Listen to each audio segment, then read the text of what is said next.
But here's my question. Should you have ChatGPT write a sermon for you? Well, of course not.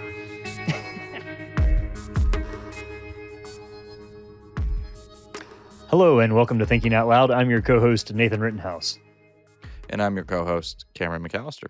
And this is a bit of a unique episode because we're going to do a topic twice, but pretty close back to back. We're going to talk about ChatGPT, and we just did that a week or so ago. So I would love to know, Cameron, because when we did the original, and I have some more thoughts on this, but when we did the original one, you were a little more like, we all get excited about new technologies. We'll wait and see if this is really a super disruptive, technology or not.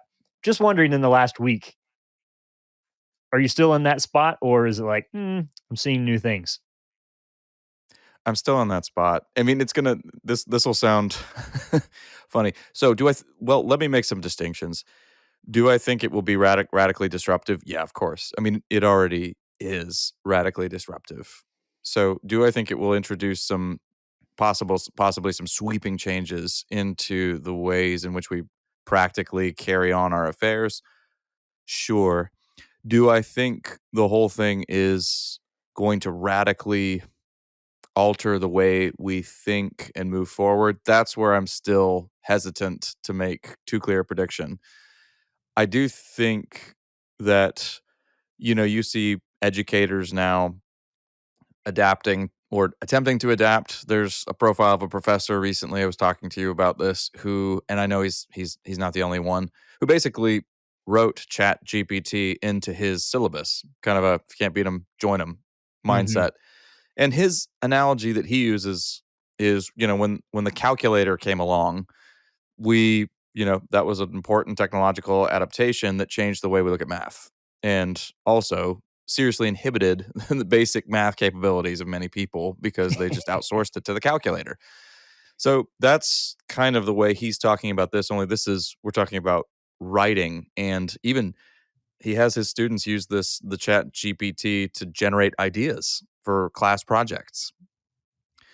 So, Yeah, I'm not sure that it's the same as a calculator. I got to think on that. I don't think it is. Yeah. Okay. No.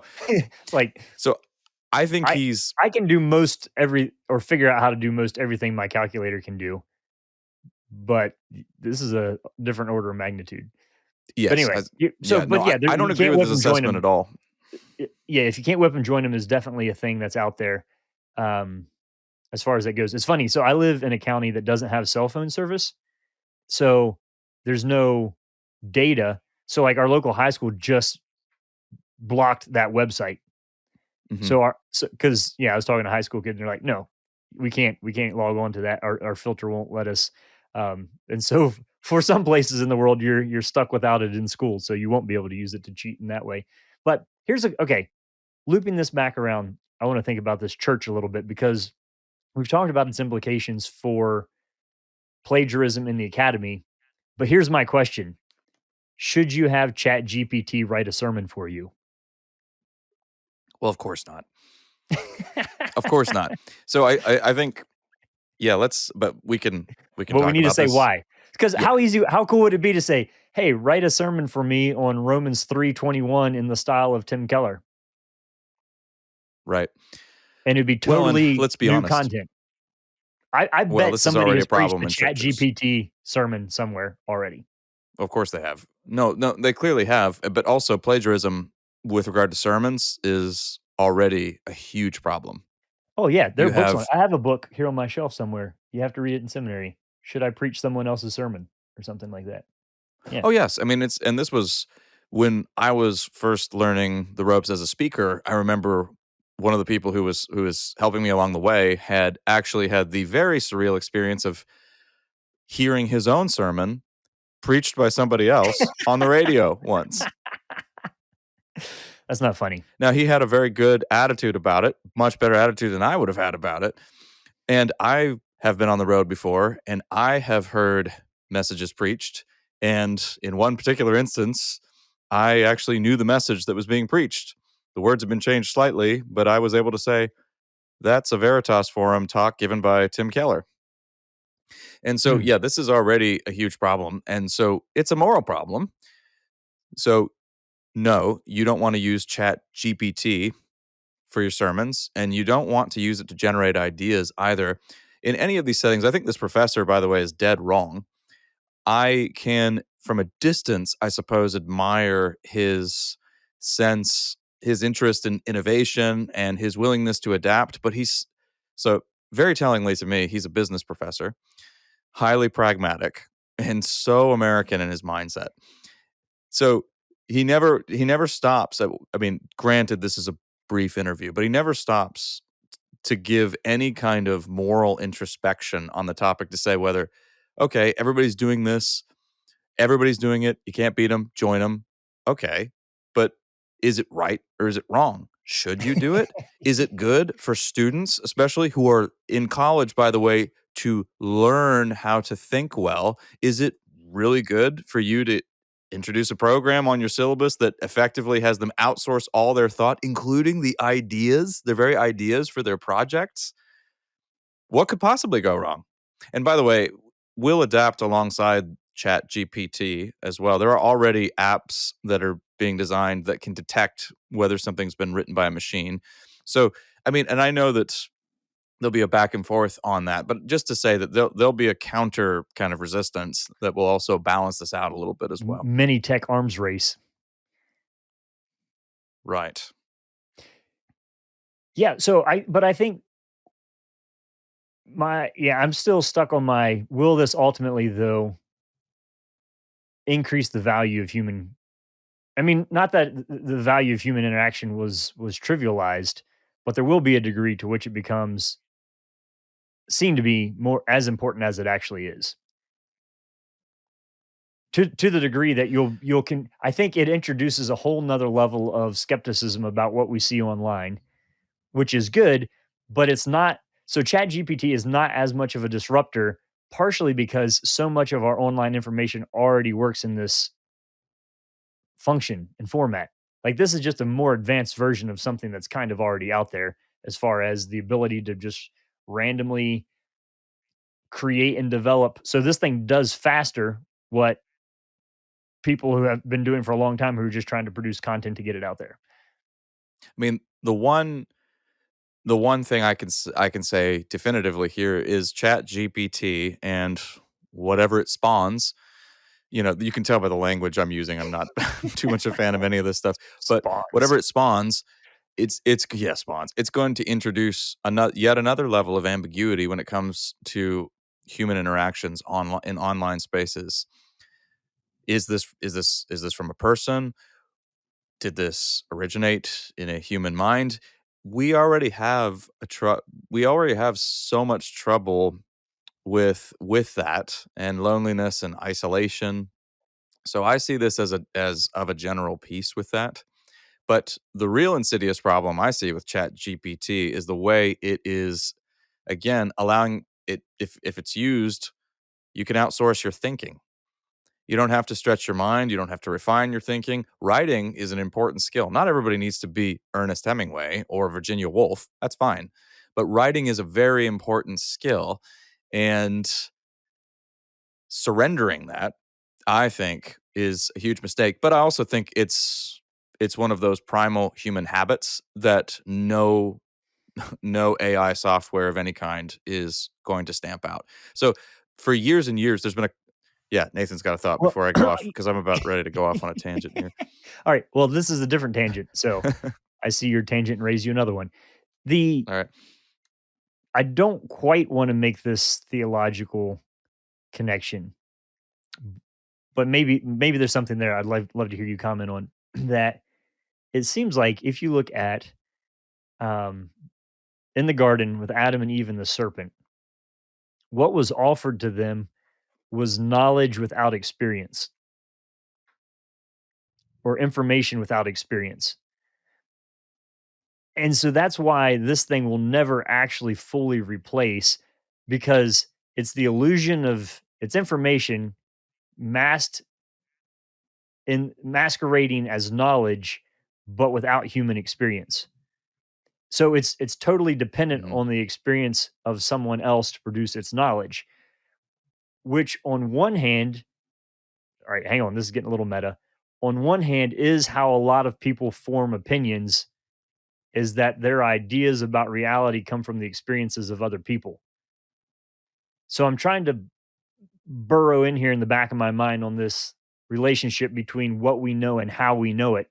And so there's a deeply epistemic question at play here on how we know something that I'm not quite sure what to do with, but seems significant. Yeah, I mean, true holistic knowledge involves, as you mentioned, experience. And there are some activities that can't be known unless you've actually entered into them. And so you can talk to people, you can offer a lot of theoretical knowledge about swimming, for instance, or riding a bike, but you actually have to engage in that activity to fully inhabit it and to fully understand it in each of those activities.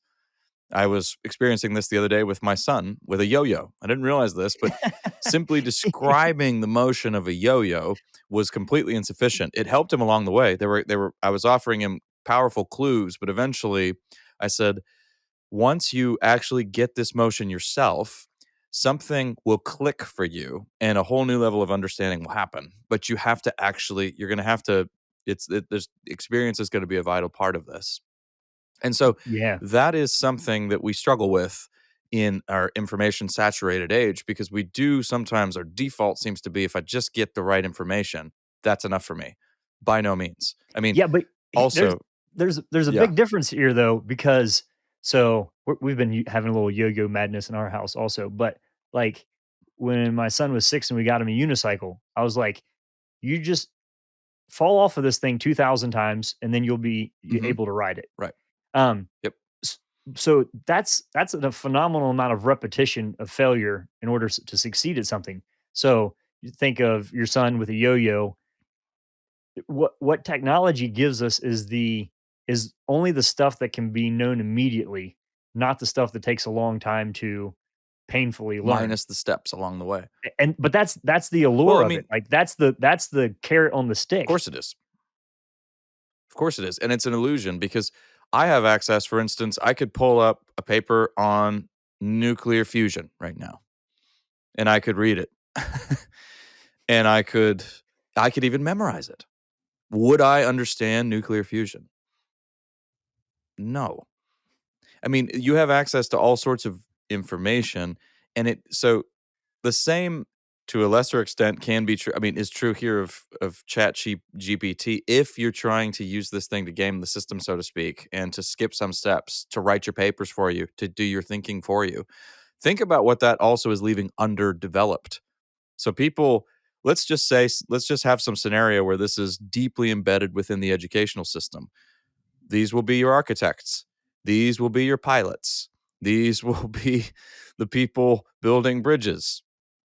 I mean, I don't want to, go down a slippery slope or anything like that, but there are certain modes of understanding. These will be your doctors. There are certain modes of understanding that absolutely necessitate careful learning, careful thinking, and knowledge by experience where, yeah, you have to fall down several times. I mean, think about how we learn how to walk, think about how we learn how to talk. All of the basic features of human knowing have built into them the ability to fall down repeatedly, get bruises, and learn. So the carrot on the stick, as you said, yeah, these kind of programs or these whatever these sort of they present to us. I'll use a word you use sometimes. What seems to be a kind of shortcut. Mhm. Yeah, well, or let me get more cynical here for a second. So, the question isn't, well, I mean, it is, but the question isn't what does ChatGPT know? It's what do I actually know? Like that seems to be a tension because on one hand, you would say that there are things you have to learn through experience. On the other hand, it seems to be that the trend is that in a perfectly technically optimized world, you don't actually have to do a lot, and that's the goal. So if we could just automate everything, I mean, the Jetsons is a utopia that we're Mhm. consciously or subconsciously pursuing, Mhm. but that leaves a lot of questions for me. So, but I mean, I think there are a lot like here. All right, here's the question: what is the minimum amount that you need to know in order to exist in America in 2023? And Mhm. seemingly, it might not be much. Now, to live well is different, but just to get by, is that something? Is that amount of information something that can be outsourced to a But yeah, artificial intelligence system? I hear you there. But there's also a weird tension that happens in our culture. So on the one hand, we have technological convenience and customization is through the roof, and there's more and more that you can simply outsource. But on the other hand, it seems that if you're in the job on the job, in the job market or trying to just make a living or get by, more and more and more is expected of you. You're expect I mean, the Mm-hmm. joke that a college what is it? The college a master's degree is the new, college degree, and there seems to be a higher so while we're outsourcing a lot and getting a lot more, apparently a lot more freedom, more and more demands are being made on people, and, of course, work life boundaries and balance is threatened because people have instant access to you all the time. So there's just an odd tension there. It's also, there seems to be this expectation that human beings can adapt to every new major sweeping change and that they should basically have a working knowledge of everything that they're talking about because, in theory they have access to it. And it's a tendency the only way I could put it is to treat human beings like machines, just processing information all day long and then spitting out, regurgitating it. But of course, that is not actually how human beings work. That's not how thought works. If you really want to be thoughtful, I found that some of the most brilliant people I know are hesitant to be thoughtful because you have to slow down to be truly thoughtful. Mm-hmm. You can't just keep plowing ahead through, the next thing. You have to actually slow down. And there's so much coming at us all at once, so much information that it can put you into either a kind of paralysis or it puts you in this real superficial mode where you just live off sound bites all day long and you just move forward, move forward, move forward. And but you're never actually really pausing to think anything through. We have to do, one of the big challenges of our age is that we as human beings are going to have to learn to do less better. I'm just gonna sit and think on that because it requires time to be thoughtful. Yeah. So, And no, yeah, everybody listening is going to enjoy us slowing down and being really thoughtful right now as yeah. we We will now speak like ints. Um, the That's all helpful.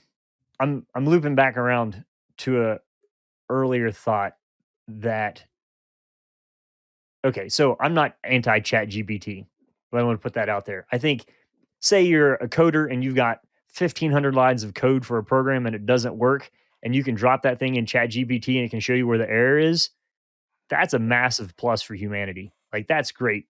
The the delegation of mind-numbing calculations Mm, for humanity, I'm all for it. I use the calculator. Um, that's good. I want to come back to we need to flesh out just a little bit more when I said, should you have Chat GPT write a sermon for you? And I was thinking absolutely not. And you emphatically said absolutely not.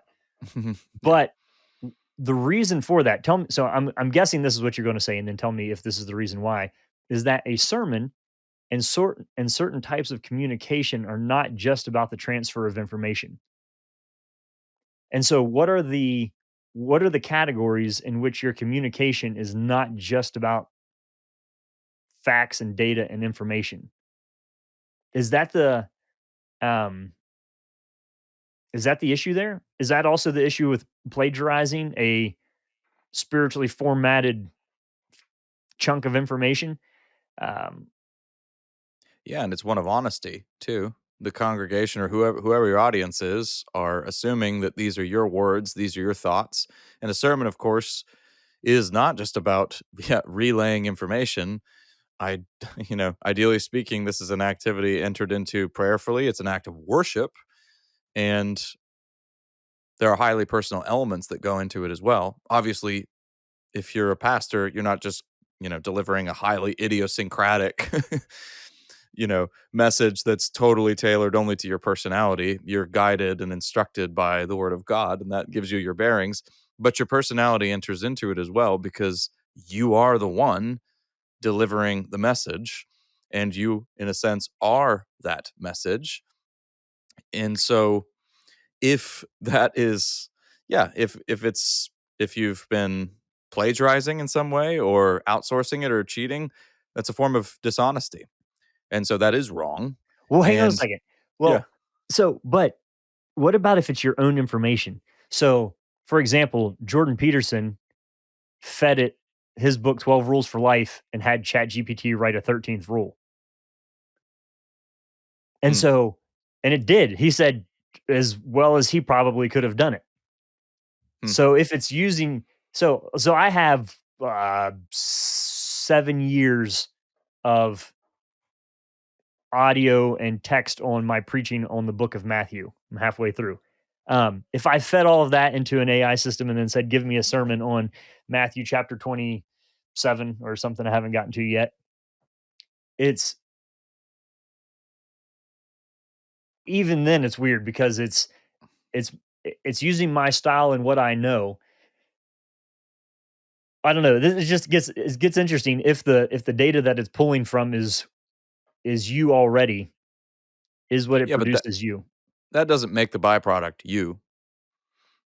If it's I think that's pulling an from important point, but flesh that out for us yeah, because it's no. part So of I the mean conversation. it's yeah, no. So I mean it's still it's if it's generating something even based on your information, your work, so to speak, that doesn't make what it's generated your work because the only way it's your work, the only way it's a human work is if you have arrived at it through the means that humans do, through your own thinking, the steps that requires. This essentially is building some kind of a collage and generating a by of your thought and generating a byproduct from that. So I would still see this as a form of manipulation. Yeah, but okay, so that is true, except do people care if that's what they get? So some of this has to do with the standard, like what do we consider to be quality information that we're being fed? And I would imagine based off of casual browsing of what most people spend their time looking at online, that our threshold for decency and quality is pretty low as far as what will Right. actually hold our attention. Agreed, but I think that this has to do but again, that doesn't have anything to do with whether it's right or wrong. That's just a that Yeah. so saying that your average congregant won't mind doesn't have a bearing on the moral veracity of this question. So I mean, also the question is what is this doing to me? And you and I Well, are there good you go. we try to be good virtue ethicists and so in I could not in good conscience do it. But again, I need to allow I'm in a spirit of intellectual humility here, I need to allow that this is genuinely novel stuff and that my thinking is very much in the early stages here. So I am open to correction, but it does seem to me at least. So I'm sounding a little dogmatic on this podcast and I don't want that to mislead people into thinking that I have some high degree of total certainty here. But I can say from my standpoint right now, I would not be able to do that with a clear conscience. Were I a pastor and I thought I'm low on time this week, kids have soccer practice, it's just real I'm in a crunch. I need to speed this up a little bit. These are my words, these are my thoughts. I'll just have a little assistance from Chat GPT. I wouldn't be able to do that with a clear conscience. That's good. I'm glad to hear that, and I think everybody listening to this should be glad to hear that as well. Yeah, I'm right there with you on that. So, what then? So, I guess a helpful exercise, and we mentioned this last time as we're thinking about this Christianly, is to you said, how did you word it? You said we're going to have to get better at doing Yeah. less. Yeah, we're How gonna did have you to phrase do it? less better in Okay, general in our lives. Yeah. yeah. So so there's that whole like was it Pareto principle, the 80-20 principle, like Yeah. 80% of your sales come from 20% of your customers, or 20% of the people commit 80% of the crimes, or they're like this disruptive balance of like most of what we spend our time on might not be the actually the best use of whatever we're doing. So I guess part of this is a good time to sort through, like, if you think like what I guess this is the question. What can your church do that Chat GPT and the internet can't? Right. Yep. And make a list of that and prioritize those as where you want to invest most of your energy. And Yeah, I like that. I think that's a filtering, like, I've noticed, like, I've been playing with this idea. I may have said it on here, that the churches that are dying are the churches that are trying to compete with the internet. And Right. you're not going to win that game. So if it's all about information, if it's all about neat facts, if it's all about videos, if it's all about um certain even degrees of justice and climate change and all kinds of stuff, like, there is way more information out there, much more quickly available to everybody all throughout the week that has nothing to do with your worship as a fellowship. So Mhm. Mhm. think through that and say, do I want to play that game against that monster? And it seems to me that this is, I don't want to get off on tangent here, but that's a point of significant failure. So then we're making that list of what is it that we do well that nobody else does, and we focus on that really, really intently. And I can't for the life of me think about a category where our worship and living life together is enhanced by some forms of technology. Um, Yeah. Maybe somebody has an idea there and can write in and sort me out on that. But I think if we're eliminating it down to the core of, like, but the reason that I know that this is true is because the church has functioned and flourished without all of this. So this comes down to, like, that line Yes. I always say about a thin line between relevant and ridiculous. Mhm. Right. This is where discernment is needed on that. I agree. And let me bring in my old rant that I was about to start earlier and just be a lot more calm about it instead of grumpy old man about it. But there's been a cottage industry for several years, probably starting in earnest in the 1980s, about the death of reading. And it's been, you know, there was a book by Sven Birkerts called The Gutenberg Elegies, and it's continued. I mean, a lot of I mean, and these are always very learned people who have, devoted their lives to writing and often writing teachers lamenting the death of literary culture and all of that. And let me just say categorically, Chat GPT does not present an existential threat to great writing. It does not present an existential threat to independent thought or anything like that. Now, it can do some damage, and I think it will, and I think it has. But there are certain forms of art that human beings have done down the ages and always will. A couple of years ago, there was a really provocative book called Station 11, and it's since been turned Oh into yeah, an HBO miniseries. But the plot line of that was really, I thought, fantastic. It was, one of these post-apocalyptic books where there was an epidemic that wiped out most of the Earth's population. Technology was undone, all of that. this was And before 2020. this was before 2020. Yeah. So it was a very prescient book as it turns out, but they the people who survive are basically most of them are devoted to survival only and just trying to get by. But the book is about this traveling band of people who were actors in the former world and musicians in the former world. And they are a troupe and they perform Shakespeare. And their motto is survival is insufficient, which sounds a little profound, but it's actually it's not that it's not profound, but that's a line from Star Trek Voyager, which I thought was kind of funny. But part of what Catherine St. John Mandel, the author, part of what she's getting at there is that there is this is part of how we are nourished. A Midsummer Night's Dream is something that we actually need, and performing it and making these kinds of works is something that we need. This applies to now she wouldn't say this, but this applies to the church even more profoundly. Wipe out everything. Let's say the grid does go down. Everybody loves to talk about the grid going down. people will still gather together in hovels in various spaces and worship the Lord in spirit and truth. And they'll do so just fine without PowerPoints. They'll do so just fine without drum sets. They'll do so just fine without excellent Wi-Fi and a soundboard. Not that those can't be helpful tools, but there are basic human activities that are fundamentally part of what it means to be a person and made in the image of God. And pursuing creativity, pursuing worship are two of those very primal expressions. And yeah, they can be damaged, they can be threatened, but they don't ever go away entirely. So that's why part of me thinks, "Oh, yeah, this is a little alarming. I have some anxiety," but part of me thinks it'll be fine. It'll be Ooh, fine. essentially, you're outlining for us the value of having a healthy thought life that's off grid. Absolutely. Yes. I mean, again, and there are various ways you can do this. I mean, we talk about how crowded our lives are, so full of noise, but that's largely by design. We need to take ownership of that. You can you can remove parts of that noise. For me, I'll just give a practical example, getting off of Twitter. I'm not telling everybody to get off of Twitter, but for me, getting off of Twitter was really important and has really improved my life. It was Mm. that became a massive distraction to me, and it wasn't helping me to keep on top of what was going on. It was just distracting me and it was weighing me down. I didn't need it. Don't need it. And I'm glad I don't have it. And are there things I'm missing out on that I'm not hearing about first? Yeah. I don't care. I'm really glad. It's worth it.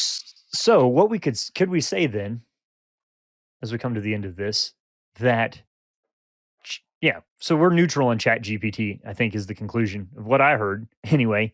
However, if you are in a situation where you're like, man, I need to use this to get this done, that can be a powerful litmus test that there are probably other things in your life that are out of order.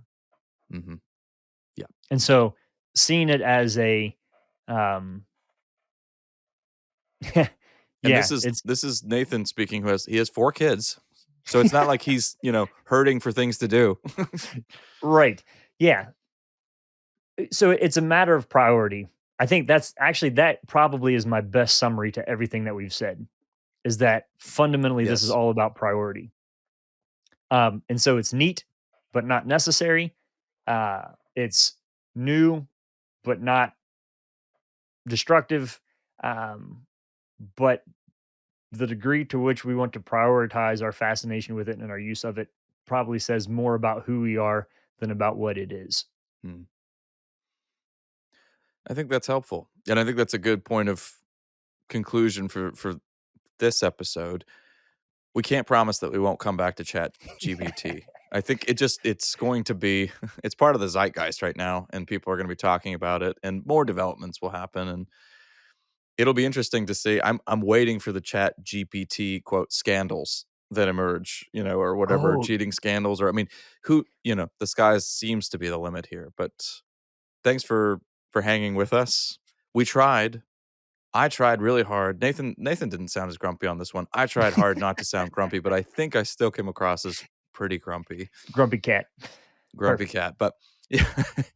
But thank you so much for hanging with us here. You've been listening to Thinking Out Loud, a podcast where we think out loud about current events and Christian hope.